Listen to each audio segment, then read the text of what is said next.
আসসালামু আলাইকুম এভরিওয়ান। আশা করি যে যেখান থেকে ভিডিওটা দেখছেন আল্লাহর রহমতে সবাই ভালো আছেন।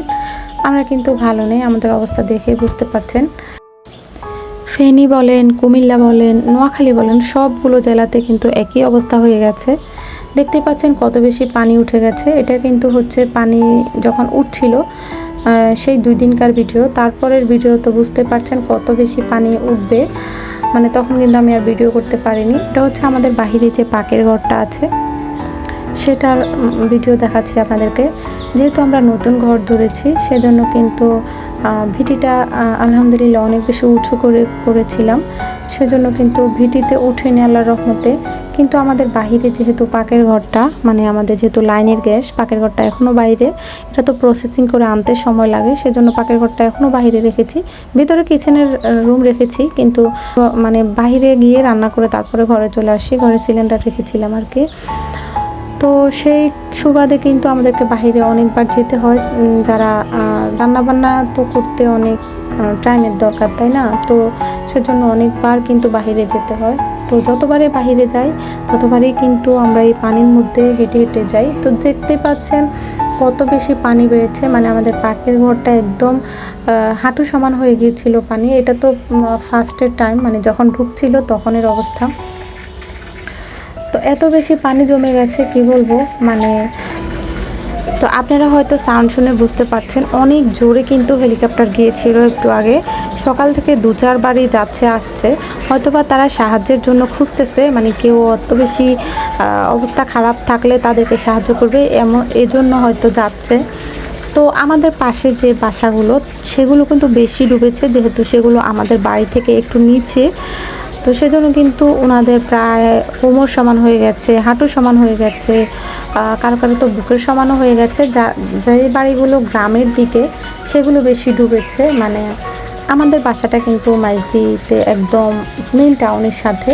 তো সেজন্য কিন্তু আমাদের বাড়িতে যেহেতু কোমর সমান, তার মানে চিন্তা করেন যারা গ্রামে বসবাস করে তাদের কতটুকু, মানে কী অবস্থা আছে তাদের তো অবস্থা একদমই খারাপ। যাদের যতটুকু সামর্থ্য আছে আমি বলবো যে তারা অবশ্যই সেখান থেকে চেষ্টা করবেন তাদের সাহায্য করার। আর ওই যে গ্রামের যে মধ্যবিত্ত নিম্ন মধ্যবিত্ত মানুষগুলো, তারা কিন্তু ত্রাণ পাওয়ার যোগ্য না আমি জানি, কিন্তু এমন অবস্থা হয়ে গেছে বন্যায়, মানে সব কিছু ডুবে গেছে, ভেসে গেছে। হয়তো তাদের ঘরে অনেক জিনিসপত্র আছে কিন্তু তারা রান্না করে খাওয়ার সেই অবস্থাটা নাই। তো সেজন্য কিন্তু তারাও অনেক ক্ষুধার্ত। তো আপনারা যখন তাদেরকে সাহায্য করবেন বা কিছু দিবেন, তখন কিন্তু ভিডিও বা ছবি কিছুই দিবেন না, কিছুই উঠাবেন না, কারণ তারা অনেক লজ্জিত হয়। আমি অনেক ফ্যামিলিকে দেখেছি, যেহেতু আমাদের আশেপাশে অনেকেই দিচ্ছে, আমাদের আত্মীয়র মধ্যেও অনেকেই দিচ্ছে, বাইরে থেকে টাকা পাঠাচ্ছে, তখন ওনারা দায়িত্ব নিয়ে অনেক দিচ্ছে। মানে ওটা কিন্তু আমি আর দেখালাম না, চাইলে দেখাতে পারি কিন্তু দেখালাম না, কারণ ওই যে বললাম যারা খাওয়ার যোগ্য না তারাও কিন্তু এখন খেতে হবে, কারণ এমন একটা পরিস্থিতি, হয়তো তারা রান্না করতে পারছে না, অনেক কষ্ট হচ্ছে, সেই জন্য কিন্তু এই খাবারগুলো ওনারাও খেতে পারবে। তো সেই জন্য কিন্তু আপনারা প্লিজ কেউ ভিডিও করবেন না, কেউ ছবি তুলবেন না, তারা অনেক বেশি লজ্জিত হয় এই ব্যাপারটায়। আপনারা যারা আমার ভিডিওটা দেখছেন তারা সবাই প্লিজ এই কথাটা মাথায় রাখবেন। তো এই যে দেখতে পাচ্ছেন এটা হচ্ছে আমাদের পাকের ঘর। এটা হচ্ছে যখন পানি ঢুকে একদম হাঁটুর নিচ পর্যন্ত হয়ে গেছে তখনকার অবস্থা। তারপরে যে অনেক বেশি বেড়ে গেছে, চিন্তা করেন কী অবস্থা হয়েছে। এখনও কিন্তু সেই পানিগুলো জমেই আছে, কোনো দিকে সরছেও না, বরঞ্চ আরও বেড়েই চলেছে।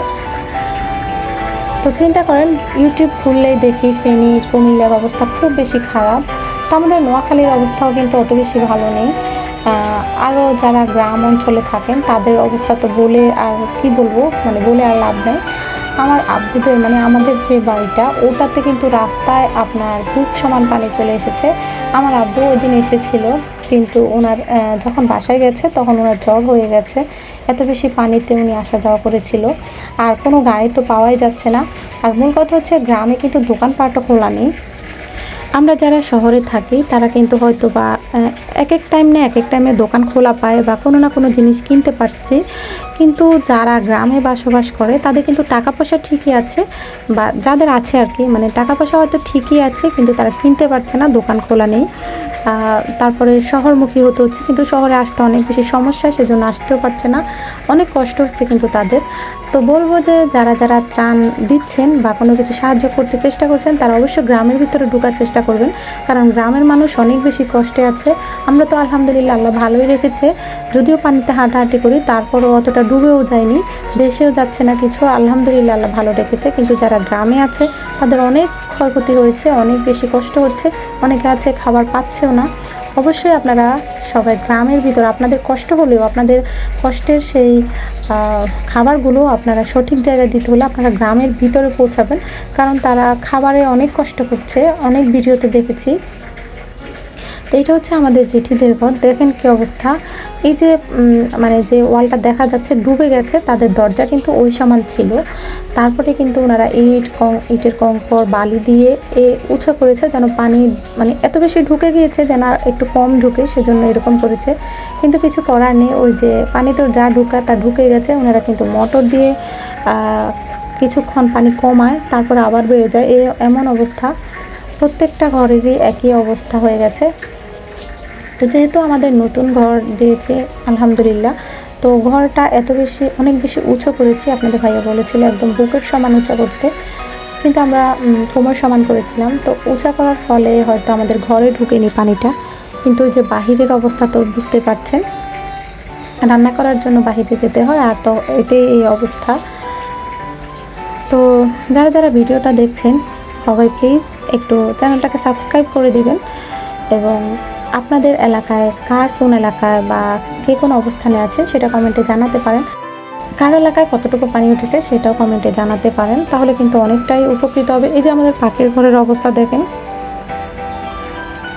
এটা হচ্ছে যখন পানি উঠছিল মাত্র তখনকার অবস্থা। আমরা তো দাঁড়িয়ে রান্না করতেছিলাম, তো তারপরে কিন্তু একদম হাঁটু সমান হয়ে গেছে পানি, এত বেশি পানি উঠেছিল। আমরা তো প্ল্যান করে ফেলেছি চুলাটাকে উপরে আরও ইট দিয়ে উপরে উঠিয়ে ফেলবো, কিন্তু যেহেতু এটা সরকারি লাইনের গ্যাস, তো সেজন্য ওটাকে একটু প্রসেসিং করা লাগে পাইপ দিয়ে একটু উপরে তুলতে। তো এখন তো কোনো মিস্ত্রিও পাচ্ছি না, সেজন্য কিন্তু আর করা হয়নি। কিন্তু আল্লাহর রহমতে এখন একটু পানি ঠিক আছে, মানে পানি হলেও আমরা ইট দিয়ে রান্না করি, ইটের উপর বসে বা দাঁড়িয়ে রান্না করি। তো এই যে দেখতে পাচ্ছেন আমার জ্যাঠি শাশুড়িরা, তারা কিন্তু তাদের ঘরে এত বেশি পানি উঠে গেছে, উনি কিন্তু ওনার বাচ্চাদের আর ওনার আম্মুকে সবাইকে ওনার শ্বশুর বাড়িতে পাঠিয়ে দিয়েছে। তো ওনাদের ঘরে অনেক বেশি পানি, তো সেজন্য কিন্তু অনেক কষ্ট হয় রান্না বান্না করতে, বা ওয়াশরুমে পানি উঠে গেছে তখন তো আর থাকার অবস্থা থাকে না, ওনাদের একদম খাট ছুঁই ছুঁই হয়ে গেছে পানি, এত বেশি পানি উঠেছে। তো আমি কিন্তু আপনাদেরকে ওটাও দেখাবো। সবাই প্লিজ আমার চ্যানেলটাকে সাবস্ক্রাইব করে দিবেন, আর অবশ্যই ভিডিওটা ভালো লাগলে একটা লাইক দিতে পারেন। আর অবশ্যই যাদের ভালো অবস্থান আছে তারা কিন্তু ক্ষতিগ্রস্ত মানুষদের পাশে দাঁড়ান, তারা অনেক বেশি খুশি হবে। তো এই যে দেখতে পাচ্ছেন কত বেশি পানি উঠে গেছে আমাদের, এটা কিন্তু আমাদের পাকঘরের দরজায়। এই যে আমি আপনাদেরকে দেখাচ্ছি, এটা আমার জেঠি শাশুড়িদের ঘর। এই যে এটা কিন্তু পানি বাড়ার একদিন আগে, তারপরে কিন্তু পানি আরও বেড়েছে, মানে খাট ছুঁই ছুঁই হয়ে গেছিলো। এই যে দেখতে পাচ্ছেন আলমারি, তারপরে সোফা টোফা সব কিছু ডুবে গেছে। এই যে ওয়ার্ড্রব, এক পাল্লা মানে এক ড্রয়ার কিন্তু পানির নিচে, দেখতে পাচ্ছেন এত বেশি পানি উঠেছে। ওনারা কিন্তু ফ্রিজগুলোকে খাটের উপরে উঠিয়ে ফেলেছিল। আর রান্না করার এত বেশি কষ্ট হয়, মানে কি বলবো, ওনারা মোটর খুলে ফেলেছে এ জায়গা থেকে, কারণ মোটরটা ডুবে গেছিলো।